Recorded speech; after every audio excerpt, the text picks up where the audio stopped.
Бронхиална астма или ХОП, каква е разликата? Различаването между двете заболявания е трудно и често е предизвикателство в клиничната практика. Симптомите при астмата са променливи с сезонен характер.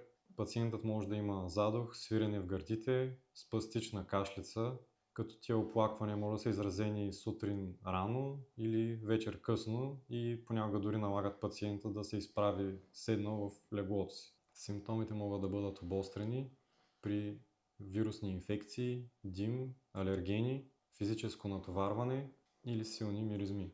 Може да няма никакви симптоми до няколко месеца при по-леките форми. Какви са рисковите фактори за появяване на заболяването? Може да бъдат преждевременно раждане, чести инфекции в детска възраст, фамилна анамнеза за алергичен ринит или екзема и дори затлъстяване. Диагнозата се поставя след преглед при специалист и измерване на дишането. Понякога бронхиалната астма, която е нелекувана и е дългогодишна, може да прогресира до ХОП. Тежката продължителна и нелекувана астма в миналото често трудно се различава от ХОП.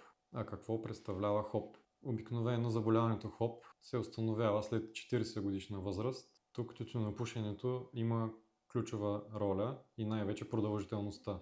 Оплакванията при ХОП са постоянни.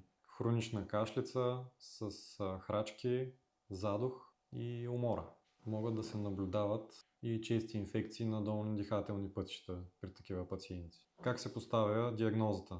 Често пациентите имат нормални кръвни изследвания, но с продължителни оплаквания.